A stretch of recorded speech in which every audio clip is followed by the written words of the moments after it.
நமது உடலில் போதுமான அளவில் ஆரோக்கியமான இரத்த சிவப்பணுக்கள் இல்லாத நிலையை இரத்த சோகை என்று மருத்துவர்கள் குறிப்பிடுவார்கள். இந்த பிரச்சனையால் உலகளவில் ஆண்டுதோறும் 50 கோடி பெண்கள் பாதிக்கப்படுவதாக தகவல்கள் தெரிவிக்கிறது. குறிப்பாக 15 முதல் 49 வயதிற்குட்பட்ட பெண்கள் இந்த குறைபாட்டில் சிக்குவதாகவும் கூறப்படுகிறது.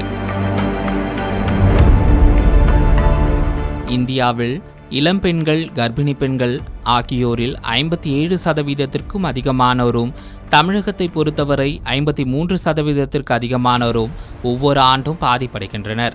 இத்தகைய பாதிப்பு உடலில் ஏற்பட்டால் அதீத சோர்வு, உடல் பலவீனம், மூச்சு திணறல், தலை சுற்றல், நகங்கள் மற்றும் உதடுகள் வெளிர்த்து போதல், சீரற்ற நிலையில் இதய துடிப்பு மாறுதல் போன்ற அறிகுறிகள் ஏற்படும் என சொல்லப்படுகிறது.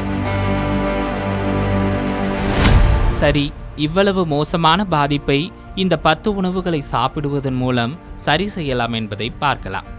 இந்த 10 உணவுகளின் பட்டியலில் 10வது இடத்தில் இருப்பது புதினா. 100 கிராம் புதினாவில் 8.5 மில்லிகிராம் அளவிற்கான இரும்புச்சத்து உள்ளது. இது ஒரு நாளுக்கான இரும்புச்சத்தில் 16% நமக்கு வழங்கும். இந்த லிஸ்டில் 9வது இடத்தில் இருப்பது பீட்ரூட். கல்லீரலில் இருக்கக்கூடிய நச்சுக்களை நீக்கும் தன்மை கொண்ட இந்த காய்கறியை சாப்பிடும்போது உடலில் இரும்புச்சத்து அதிகரிக்கும் என கூறப்படுகிறது. 8வது இடத்தில் இருப்பது உலர்ந்த திராட்சை. தினமும் 10 திராட்சைகளை தண்ணீரில் ஊற வைத்து சாப்பிட்டு வந்தால் உடலில் இரும்புச்சத்து அதிகரிக்கும் எனவும் கூறப்படுகிறது. குறிப்பாக 100 கிராம் உலர் திராட்சையில் 1.8 கிராம் முதல் 2.6 கிராம் வரையிலான இரும்புச்சத்து கிடைப்பதோடு செரிமானமும் சீராகும் என சொல்லப்படுகிறது. 7வது இடத்தில் இருப்பது வெந்தயம்.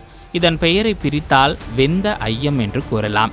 பெயரிலேயே இருப்பது போல் அதிக அளவு இரும்பு சத்துக்களை இந்த உணவு பெற்றுள்ளது.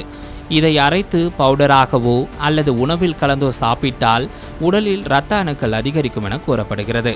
6வது இடத்தில் இருப்பது நெல்லிக்காய். ஒரு முழு பெரிய நெல்லிக்காயையோ அல்லது அதன் பொடியையோ தேனில் கலந்து சாப்பிடுவதன் மூலம் ஹீமோகுளோபின் அளவு அதிகரிக்கும் என சொல்லப்படுகிறது. 5வது இடத்தில் இருப்பது மாதுளைப்பழம். 100 கிராம் மாதுளைப்பழத்தில் வெறும் 0.3 கிராம் அளவுக்கே இரும்பு சத்து இருக்கிறது. இருப்பினும் வைட்டமின் சி அதிகமாக இருப்பதால் மற்ற உணவுகளில் உள்ள இரும்பு சத்தை உடல் உறிஞ்சுவதற்கு இது மிகவும் உதவும் என கூறப்படுகிறது. கர்ப்ப காலத்தில் இரத்த சோகையால் பாதிக்கப்படும் பெண்கள் இந்த பழத்தை அடிக்கடி சாப்பிட வேண்டும். 4வது இடத்தில் இருப்பது கறிவேப்பிலை. நம்மில் பல பேர் உணவில் இதை கண்டால் தனியாக எடுத்து வைத்து விடுவோம். ஆனால் இந்த உணவில் அதிக அளவு இரும்புச்சத்து உள்ளது. மேலும் சர்க்கரையை கட்டுக்குள் கொண்டு வரவும் முடிவுதிர்வை தடுக்கவும் கறிவேப்பிலை மிகுந்த பயனுள்ளதாக இருக்கும் என கூறப்படுகிறது. 3வது இடத்தில் இருப்பது சுண்டைக்காய். சுண்டைக்காயில் 22.5 மில்லிகிராம் அளவுக்கான இரும்புச்சத்து இருப்பதாக கூறப்படுகிறது. இவ்வளவு அதிகமான இரும்புச்சத்து ஒரு சைவ உணவில் கிடைப்பது மிகப்பெரிய விஷயம். சைவ உணவு பழக்கத்தை பின்பற்றுபவர்கள் இதனை தவறாது சாப்பிட்டு வர வேண்டும் எனவும் கூறப்படுகிறது. 2வது இடத்தில் இருப்பது கேழ்வரகு. கேழ்வரகில் அதிக அளவு இரும்புச்சத்தும் கால்சியமும் உள்ளது.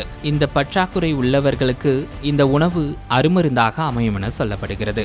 கடைசியாக இந்த பட்டியலில் முதலிடத்தில் இருப்பது மட்டன் லிவர் தான். பெரும்பாலான இடங்களில் இதனை சுவரெட்டி என்று சொல்லுவார்கள். இருக்கும் உணவுகளிலேயே இந்த உணவில்தான் அதிக அளவு இரும்புச்சத்து நிறைந்து கிடக்கிறது. உணவை கர்ப்ப காலத்தில் உள்ள பெண்கள் வாரத்திற்கு ஒரு முறையாவது சாப்பிட்டு வர வேண்டும் எனவும் கூறப்படுகிறது. இந்த 10 உணவுகளை சாப்பிட்டு வருவதோடு மட்டுமின்றி மருத்துவர்களிடம் முறையான ஆலோசனைகளை பெற்று வந்தால் இரத்த சோகை மாதிரியான மிகப்பெரிய பிரச்சனைகளிலிருந்து எளிதில் வெளிவர முடியும் என கூறப்படுகிறது.